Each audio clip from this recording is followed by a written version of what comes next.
What's going on? We back, Goodfellas Sports TV. Your boy CJ Goodfellas. Salute to all the boxing heads across the land, across the entire nation, across the world. Shout out to the UK, shout out to Canada, Australia, shout out to Mexico, everybody in South America, all of the countries in the continent of Africa, Antarctica.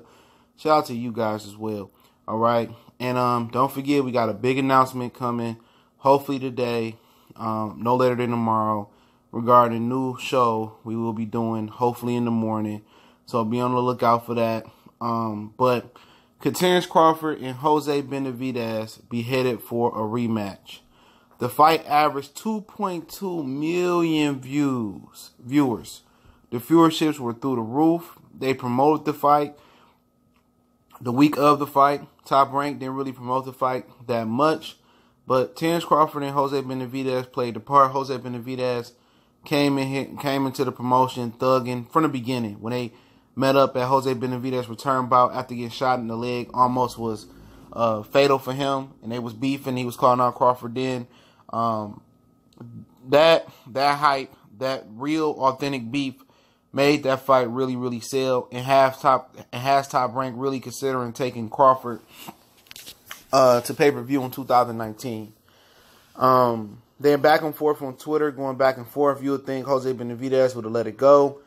He got knocked out. Crawford, you think Crawford would let it go, but they still beefing. Jose Benavidez feel like, Crawford, he said all Crawford did was run all night, and he kept his jab in his face all night. So the beef is still going. And will people be interested in a rematch? I believe casual people would be interested in a rematch because it delivered a knockout. Most people' opinions were that it was way more competitive than people thought. I didn't think it was competitive. I didn't think it was competitive on the scorecards. I thought Terence Crawford really beat him, really outpointed him for a full 12 rounds. I found it hard to give Benavidez a round. But that was Benavidez's real first step up fight in his career. And, people were entertained. Some people thought Jose Benavidez had beat him or, was competitive with Terence Crawford. And Crawford struggled with Jose Benavidez, having people jump to conclusions that Crawford couldn't hang with the upper echelon welterweights like Errol Spence because he struggled with Jose Benavidez. We were live for this fight. I didn't see a struggle. I thought Benavidez was competitive in spots, but I thought Terence Crawford, really broke him down. And eventually I thought that he was playing with him for about 2 or 3 rounds, and he could have knocked him out at any given moment. That was my personal opinion on it. But people's opinions on it was that they thought that Benavidez was competitive. There was a closer fight than I thought it was. And I think people would tune in to see it again, If they try to take it to pay-per-view, no. I don't think it's going to sell on pay-per-view. Do I think Jose Benavidez can do any better? No. I think his one leg itself, because of the shot he took a few years ago, I think that hampers him. But I do think the experience of getting in there with a world elite pound-for-pound type of fighter in Crawford gave him a lot of confidence, going to any other welterweight fight. I don't think he's amongst the top 5 welterweights. I think he will be bottom tier, 10, 9, 8. I think I would put him in the tier with like Lamont Peterson and guys of that nature. Vargas, I think he could down there compete with them. But, they could be building up a rematch fight. Obviously, we reported a week or 2 ago, Robert Garcia said that he heard from Top Rank execs that Crawford could be facing Thomas Delorme in a rematch, and it was somebody else he mentioned. I can't remember his name off top, but it was Thomas Delorme, and he could be facing somebody else as well. So, I don't know about a Thomas Delorme rematch. I know him and Delorme, Delorme just had a competitive draw. People thought he beat Jesse Vargas on the zone. I didn't watch it and think that, Delorme is a player in the division. I know Ugas broke him down as well.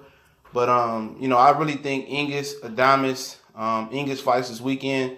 Booz Putin, Jose Benavidez Jr. Jose Benavidez Jr. I think he's Jr. is all in Terence Crawford's future. I don't believe that Errol Spence fight, Keith Thurman's fight, Sean Porter, Danny Garcia fight is going to happen. And so I can see them doing a rematch down the line. I can see Crawford coming back if Ingus wins this weekend versus Ingus sometime in the fourth quarter next year. Benavidez being on his undercard versus somebody that make Benavidez look good.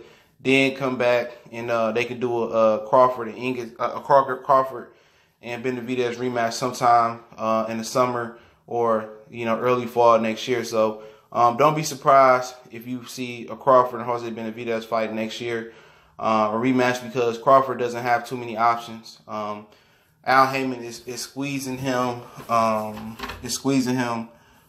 Because all squeezing him and Bob Arum because of all of the BS Bob Arum has took him through with suing him. And I know the Errol Spence team said they wasn't ready, but obviously Showtime is going to make sure they get one face, one name, one champion in my Deontay Wilder voice at the welterweight division. They want one guy to hold all 3 belts.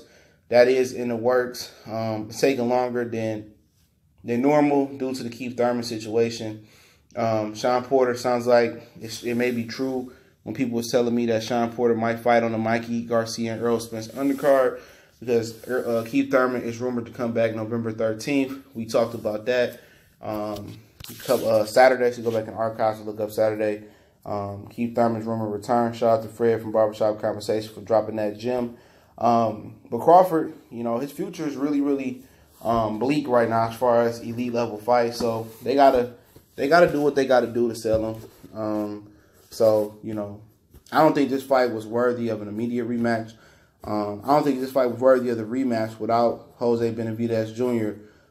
Beating some elite competition. I think he needs to beat Lamont Peterson, beat a Jesse Vargas, possibly beat a Thomas Delorme. I won't say elite competition, beat a name. It'd be great if he can get the fight versus Danny Garcia, Sean Porter, somebody of that note. But I don't believe that to be what's going to happen for Jose. So you got Bud Crawford, Jose Benavidez. I think they got a rematch. They still beefing. You'd think when you knock somebody out that they would, be humble, be appreciative. But like Jose Benavidez said to Fight Hype, he believed that he was winning the fight. He believed he was beating Terence Crawford. And it is always harder when you in the fight to really gauge where you at. The fight is definitely different when you in person, let alone being in the ring and being the guy exchanging blows. He could feel Terence Crawford energy level. He could feel Terence Crawford breathing hard. So maybe he felt like he found some type of loophole in Crawford's game where he can expose next time. But I just think the lack of mobility in his leg, and I think his leg is permanently like that, like dragging his leg is just going to be too much. Crawford's too mobile. Anytime you get these guys, especially these Mexicans and these Eastern Europeans and UK fighters saying that a guy ran, it's up to your job to cut the ring off, close the distance, and make him a stable target. They didn't do that. So if you got a training camp, you paying your coach 10, 15%, whatever you paying them, and they not showing you the basic fundamentals of cutting the ring off and closing the distance and making that target stable, and that's on you. It ain't Crawford's fault that you can't, cut the ring off. It ain't Crawford's fault that you didn't make Crawford come to him and box on the back foot. But hey, it is what it is. Dude's gonna complain. You always gonna get that from Mexican fighters, and a lot of Mexican fighters, and a lot of Eastern European fighters, a lot of UK fighters. They go around and they cry because they can't cut the ring off, because black fighters and Cuban fighters and some Dominican fighters are very slick and they can't deal with that rhythmic movement. And also for Benavidez, he's at a disadvantage with the leg. So, what can he say? He got a messed up leg. So at the end of the day, he does have a built-in excuse. But, through that whole fight week, they built it up. And when you do 2.2 million viewerships, even though 10 years ago on HBO, they did an estimated 5 to 10 viewerships on Boxing After Dark. That ain't really nothing. But on ESPN, that's gold for them. That's like they platinum standard. right now. But that just shows you how far a golden sport has fallen, similar to baseball has fallen like tenfold in stock.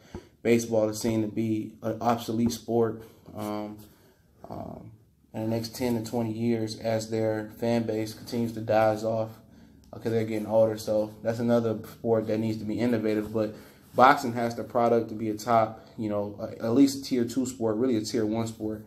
They just, get in their own way with these network wars and this BS they be having. But they got the players to be an elite level sport in North America, But y'all know what it is, man. It's Goodfellas Sports TV. I definitely appreciate everybody for checking in. Don't forget me on Facebook, Instagram. We're on Facebook, Twitter. Also can email me. All those links in the description as well. You can check out Crawford and Benavidez's social media, Instagram to be exact. And check out their beefs. He been still going hard. Crawford on Twitter. Also, you can make a donation to the page. That link's in the description as well. Salute to you guys for sharing the videos and helping us reach almost 10,000 subscribers. So continue to share the videos. Continue to spread the word and help us reach 10,000 subs. I definitely appreciate it. We almost there. Let's keep it pushing. One time for the one time. I know what the business is. We gone.